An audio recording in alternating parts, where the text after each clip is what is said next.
আসসালামু আলাইকুম বন্ধুরা, আশা করি সবাই ভালো আছেন। বন্ধুরা, চলুন একটি ভবিষ্যৎ ধারণা নিয়ে বা ভবিষ্যৎ এক্সপেকটেশন নিয়ে একটু কথা বলি বা একটু আলোচনা করি। সবসময় তো শুধু দুঃসংবাদ, শুধু নেগেটিভ থিঙ্ক, শুধু নেগেটিভ ভয় বা আতঙ্ক হওয়ার মতো বিষয় আমাদের মাথায় বা আমাদের সামনে ভেসে থাকে। যেহেতু দুনিয়াটাই এখন এরকম হয়ে গেছে, হিংস্র, খুবই হিংস্র। দিনকা দিন হিংস্র থেকে আরো হিংস্রতর হয়ে উঠতেছে বর্তমান দুনিয়া। কে কিভাবে কাকে মারবে, কে কার থেকে কত বেশি বড় হবে, এই এই এই একটা সাইকোলজি সবার মধ্যে কাজ করতেছে। যাই হোক বন্ধুরা, আমরা একটু আশার কথা নিয়ে আলাপ করি। সেটা হচ্ছে এই যে ইরানের উপরে চাপিয়ে দেওয়া বা অন্যায়ভাবে চাপিয়ে দেওয়া পৃথিবীর সবচেয়ে শক্তিধর বা দানবীয় শক্তিধর দেশ দুটির যে একটি আক্রমণাত্মক হস্তক্ষেপ ইরানের উপরে। কিন্তু ইরানকে তারা মনে করেছিল হয়তো একদিন, 2 দিন, 3 দিনের মধ্যে ম্যাসাকার করে ফেলবে, সমান করে ফেলবে এবং এই রেজিম চেঞ্জ হয়ে যাবে, নতুন সরকার আসবে যারা কিনা তাদের কথায় উঠবে বসবে এবং ইরানে তাদের একটি এক্সটেন্ডেড আপনার কি বলবো এক্সটেন্ডেড পাওয়ার অ্যাপ্লাই করবে, যেটা তাদের কথায় চলবে। কিন্তু আসলে তা হয়নি। ইরান এই 40 দিনের যুদ্ধে বা 40 দিনের যুদ্ধ তো আসলে ইরান করে না, ইরান নিজেকে প্রোটেক্ট করছে। সে আক্রমণের শিকার হয়েছে, সে পাল্টা আঘাত করছে। সে পাল্টা আঘাত করে আমাদেরকে কি শিখালো? আমাদেরকে এটাই শিখালো যে যদি আপনি বাঁচতে চান, যদি আপনি আপনার মেরুদণ্ড সোজা করে স্বাধীন চেতা মনোভাব নিয়ে, আত্মবিশ্বাস নিয়ে, সততা নিয়ে বাঁচতে চান, তাহলে নিজেকে প্রোটেক্ট করতে হবে। নিজেকে প্রোটেক্ট করতে হলে আপনার কাছে যা আছে তাই নিয়েই চেষ্টা করতে হবে। আপনি হাত পা ধরে লাভ হবে না।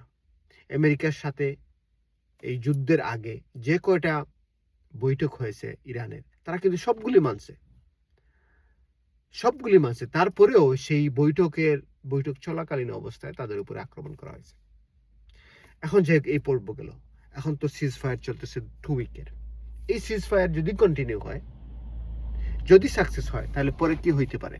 যদিও অলরেডি ইরান কিন্তু ওন করে ফেলছে, জিতে গেছে।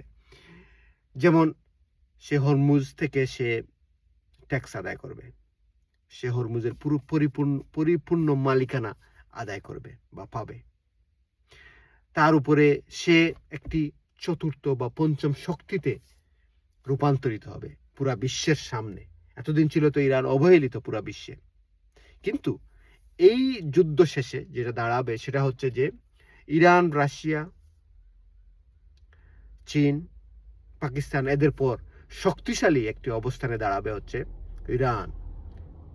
একটি সুপার পাওয়ার না হোক, অ্যাটলিস্ট একটি পাওয়ার হিসাবে নিজেকে প্রতিষ্ঠিত করবে ইরান। মধ্যপ্রাচ্যে একমাত্র শক্তিধর রাষ্ট্র হিসাবে নিজেকে পরিচিত করবে ইরান আফটার এই 2 সপ্তাহের এই চুক্তিটা খালি শেষ হোক, দেখবেন। শুধু তাই না, ইরানের হরমুজ প্রণালীতে যে কেউ পাস হবে তাকে পয়সা দিতে হবে, ট্যাক্স দিতে হবে, তাকে তার শর্ত মেনে পাস হতে হবে এবং এই ইরানের উপরে ভবিষ্যতে আর কেউ চোখ তুলে তাকাতে পারবে না। আশা করি এটাই ঘটবে, এটাই হওয়া উচিত এবং এটা হলেই আমরা খুশি হব। এবং এইটার মাধ্যমে পাকিস্তান নিজেদেরকে বিশ্বের একটি বিশ্বের একটি ডিপ্লোম্যাটিক পর্যায়ে নিজেদেরকে একটি অবস্থান করে নিল, যার জন্য ভারত বা সেই বিজেপি সরকার খুবই অখুশি, খুবই মনক্ষুণ্ণ। তাতে কিছু যায় আসে না। সত্য এইভাবেই সামনে এগিয়ে যায়। সত্য কেউকে চাপিয়ে রাখতে পারে না। যেমন ধরেন বাংলা একটি প্রবাদ আছে, মাছ দিয়ে শাক ঢাকা যায় না। এই বিষয়টা হচ্ছে এরকম। সত্য এবং পাওয়ার, আপনার শক্তি, আপনার সততা কখনোই কেউ ডেকে রাখতে পারবে না। আপনি নিজে চাইলেও পারবেন না। এটা অটোমেটিক্যালি ফ্ল্যাশ আউট হবে। এটাই ন্যাচারাল। খুদা হাফেজ। God bless Bangladesh. ইরান জিন্দাবাদ।